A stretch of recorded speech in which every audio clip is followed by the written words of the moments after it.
When you think dinosaur, what's the first thing that pops into your head? Giant, scaly monsters, right? Roaring, stomping through some prehistoric jungle. But what if I told you that image is, well, mostly wrong?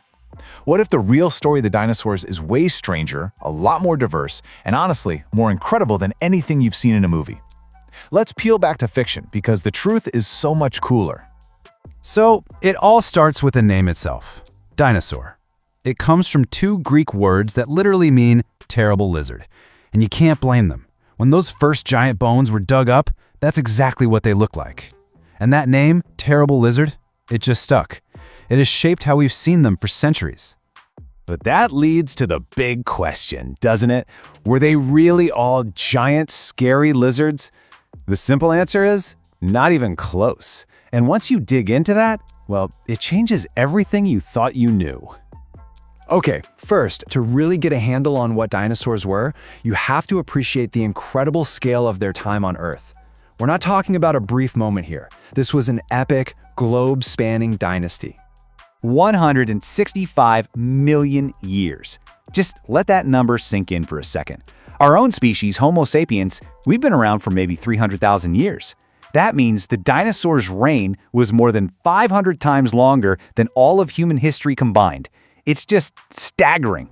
They weren't just a chapter in Earth's story. For an almost unimaginable amount of time, they were the story. And their rule was truly global. We're talking 3 entire geological periods, the Triassic, the Jurassic, and the Cretaceous. And they were everywhere. We found their fossils on every single continent. Yep, even Antarctica. They started out on the supercontinent Pangaea and were so adaptable that they thrived even as the world literally broke apart under their feet.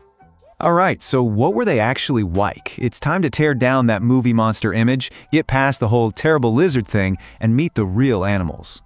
First up, let's just bust the size myth right now. Yeah, of course, some were unbelievably huge. I mean, you had titanosaurs that were longer than a basketball court and weighed as much as a herd of elephants. But on the other end of the spectrum, you had tons of smaller dinosaurs. Some two-legged theropods were no bigger than a modern-day chicken. The sheer range of sizes was just incredible. And it wasn't just their size that was all over the map, it was their diets too.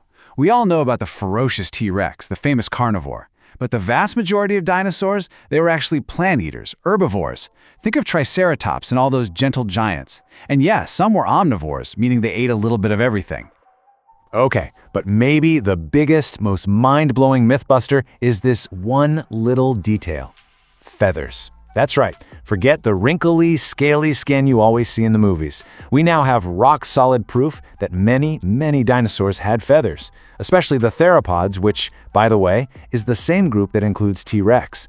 This one fact completely changes how we should picture them. So you're probably asking, why have feathers if you can't fly? Well, for all sorts of reasons. The same reasons modern birds have them.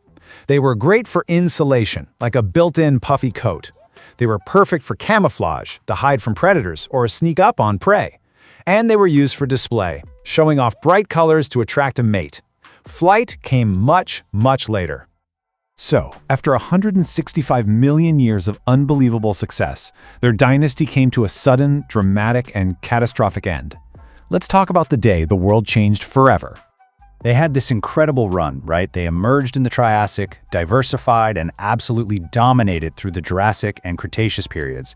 And then, it all stopped. 66 million years ago, a massive asteroid, something like 6 miles wide, slammed into the Earth. The devastation is hard to even imagine.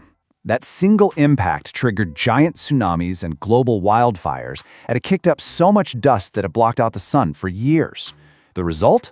About 75% of all life on Earth wiped out, gone. The age of the dinosaurs was over in what was, geologically speaking, the blink of an eye. But is that really the end of the story? A total extinction? Well, not quite. And this is where the story takes its most amazing turn. Here it is, the single most important takeaway. Modern birds are dinosaurs.